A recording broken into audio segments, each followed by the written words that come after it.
Our world is so out of control right now.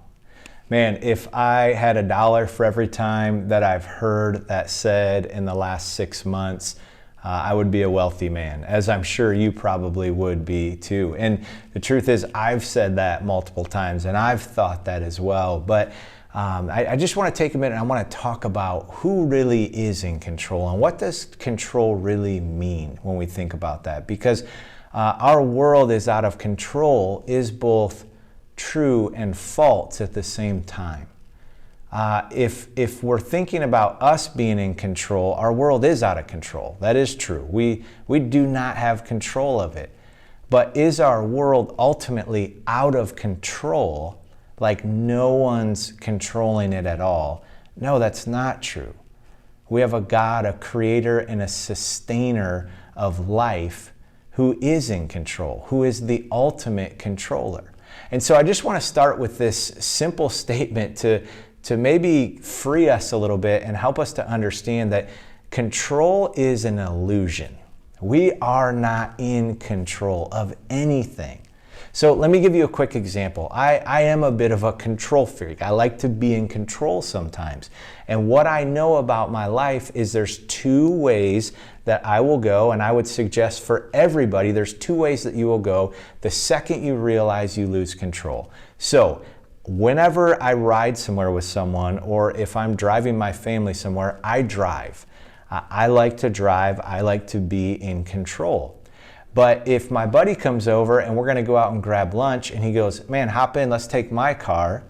There's a moment right there where I realize I have just lost control. I can't drive. And so one of 2 things are going to happen. I'm either going to move into a realm of fear and get paralyzed potentially, maybe get sick, maybe freak out, maybe say some things I shouldn't say, or I'm going to move into a place of faith. So fear or faith are the 2 outcomes that happen when we lose control.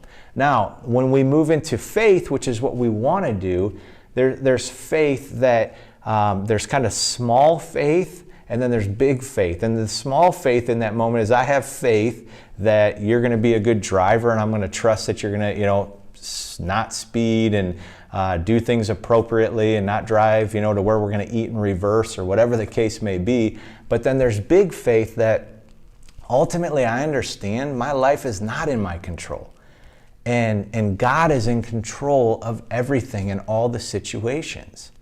And so what's hard to watch is people of faith, as the world is in disarray right now, and they feel like they're losing control, people of faith actually moving to a place of fear. Or that they're actually putting their faith, when things come out of control, in things that are not going to last. Because we can put our faith in wrong things. And when we put our faith in politics or government or power or money or wealth or prestige or whatever it is, all those things are going to fail. They don't truly have control. God is in control. God is sovereign. God is working out His plan right now. And so when I think about that, I think about a great story in Scripture, and it's found in the Gospel of Luke. And in Luke chapter 12, we find Jesus sharing this parable, and he calls it the parable of the rich fool. Now, it's just like we just have to realize that this parable is probably very much applicable to us in the United States. We are rich. Friends, whether or not you think you're rich, you are rich. If you have a car, if you live in a home, if you have access to 3 meals a day and clean running water, you are in the top 2 or 3% of the entire global population as far as wealth. Like, just let that sink in for a minute.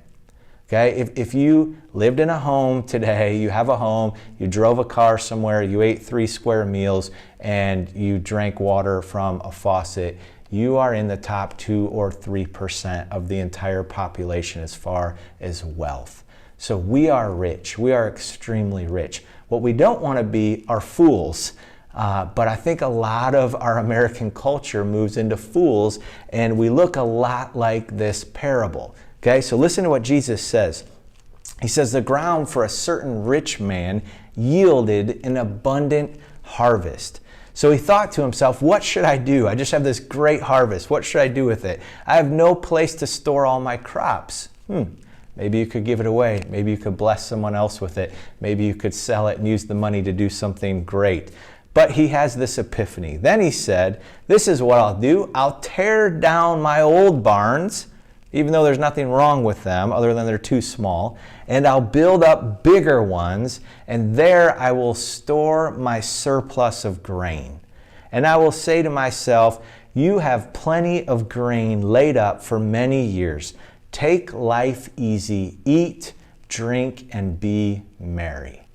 And when I think about that, man, I just think about what's even been instilled in me from our culture and from the world of the American dream, right? The American dream is make as much money as you can and store it up and make great investments and retire at the earliest age you can so that you can eat, drink, and be merry. You can just have this wonderful life and just relax and enjoy things. But listen to what Jesus continues to say. In verse 20, he says, but God said to him, you fool, this very night your life will be demanded from you. Then who will get what you have prepared for yourself? And so, friends, we have to understand, we see this, and we live in a culture and a context that says, man, take control of your life, do everything that you can, and store up for yourselves, and live a life where you can just relax and be comfortable and eat, drink, and be merry. But we're not promised our next breath. Right now, I'm not even promised that I'll make it through the end of this video, because ultimately I am not in control. I'm not in control of if this camera is even recording. I'm not in control of who will watch this. I'm certainly not in control of the gift of my life, the very breath that I'm taking right now. God has given me that gift. So do we trust who is in control? Do we truly submit and surrender ourselves to God in this time where we are realizing we are not in control? Or do we move to a state of fear and worry and researching and going down all these crazy rabbit trails to try to find answers because we're in a place of fear? Or do we really move to a place of faith? And not faith in things that we shouldn't have faith in, but faith in God, in our Creator, in who He is, the maker, the sustainer of everything. And so I want to finish just with a little illustration of this. So there's a great Dutch theologian by the name of Henry Nouwen. And Henry Nouwen has authored some great books and just a solid guy theologically. But one of his great epiphanies around control and realizing that he had no control in his life, but he knows the one that does, is when he was at a circus and he was watching the acrobats doing the trapeze act. And what he realized is he's watching this acrobat fly through the air and do backflips and twists and spins and everything is not so, like the freedom of that person to do that, how exhilarating, they're living life to the full. But what they're ultimately doing, and who doesn't normally get credit, is the one that's on the other swing, coming back at the exact right time, legs locked in, reaching out, hands there to catch the person. And so we have to realize that we have a catcher. God is the one that's in control. And God desires for us to live this great, free, vibrant life while we're in the air of life and doing these things that He gives us the grace to do. But we have to understand that our faith, our trust, and knowing who is in control is God and that He will catch us. So here's what Henry Nouwen writes about this experience. He says, if we are to take risks, to be free, in the air, in life, we have to know that there is a catcher. We have to know that when we come down from it all, we're going to be caught. We're going to be safe. The great hero is the least visible. Trust the catcher.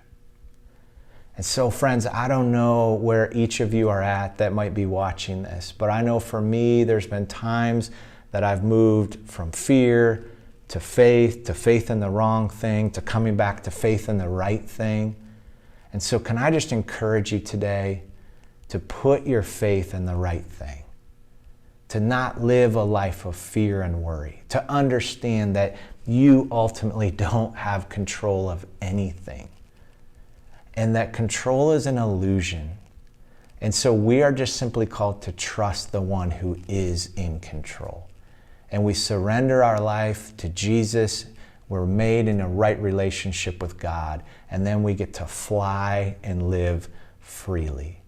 And so my hope and my prayer for you and for me is that we can let go of that desire to be in control. We cannot move to a place of fear and worry, but that we can live confidently in a place of trust and faith in the great catcher. I hope you have a great week. Grace and peace be with you.